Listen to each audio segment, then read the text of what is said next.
رابعہ بصری رحمت اللہ علیہ کو دنیا سے گئے ہوئے 1200 سال ہو چکے ہیں، لیکن ان کا نام آج بھی زندہ ہے، رابعہ بصری۔ رابعہ بصری نہ کوئی شہزادی تھی، نہ کوئی ملکہ تھی، نہ کوئی وہ خوبصورت تھی، نہ کوئی خاندانی تھی، بلکہ عورت ہونے کے لحاظ سے ہر عیب اس میں تھا۔ ان کی عادت یہ تھی، وہ روزانہ عشاء کی نماز کے بعد غسل کر کے کپڑے بدل کے اپنے خامن سے پوچھتی آپ کو میری ضرورت ہے؟ اگر وہ کہتے کوئی نہیں ہے تو پھر پوچھتی مجھے اجازت ہے؟ وہ کہتے اجازت ہے تو پھر مصلی پہ کھڑی ہو جاتی ہے اور فجر کی نماز تک مصلی پر کھڑی رہتی تھی۔ ان کا خامن جلدی فوت ہو گیا، جوانی میں ہی بیوہ ہو گئی۔ تو حسن بصری بصرہ کے امام، کیا سارے مسلمانوں کے امام تھے، وہ خود آئے، خود چل کے آئے کہ میں آپ سے شادی کرنا چاہتا ہوں۔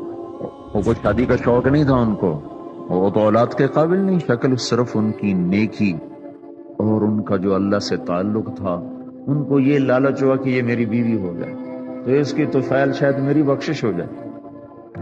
تو ان کے پاس آئے، کہنے لگے رابعہ میں آپ سے شادی کرنا چاہتا ہوں، خود پیغام لے کر آئے۔ تو انہوں نے فرمایا میری 4 باتوں کا جواب دے دو تو میں شادی کر لیتا۔ کہنے لگے کیا؟ کہ یہ بتاؤ میں جنتی ہوں کہ دوزخی ہوں؟ کہنے لگے یہ تو میں کچھ نہیں کہہ سکتا۔ اچھا یہ بتاؤ جب اللہ تعالیٰ قیامت میں اعمال نامے اڑائے گا، کسی کے سیدھے ہاتھ میں آئے گا، کسی کو الٹے ہاتھ میں آئے گا، میرے سیدھے ہاتھ میں آئے گا کہ الٹے ہاتھ میں آئے گا؟ کہنے لگے یہ بھی کچھ نہیں بتا سکتا۔ کہنے لگے اچھا یہ بتاؤ جب اللہ نیکیوں کو تولے گا، کسی کی نیکیاں بڑھ جائیں گی، کسی کے گناہ بڑھ جائیں گے، میرے گناہ زیادہ ہوں گے نیکیاں زیادہ ہوں گی؟ کہ یہ بھی نہیں بتا سکتا۔ کہ اچھا یہ بتاؤ جب لوگ بول سرات سے گزریں گے، کوئی پار نکل جائیں گے، کوئی نیچے گر جائیں گے، تو میں پار نکلوں گی کہ دوزخ میں گروں گی؟ کہنے لگے یہ بھی میں نہیں بتا سکتا۔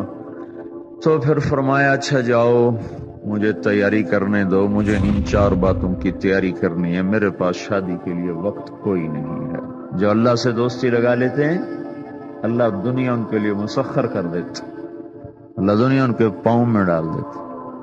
تو جب ان کا انتقال ہوا، رات کو ان کا انتقال ہوا، تو اپنی خادمہ سے کہا بس 2-4 آدمی بلا کے مجھے جلدی سے دفن کر دو، کسی کو نہ بتاؤ، صبح لوگوں کو بتا دینا،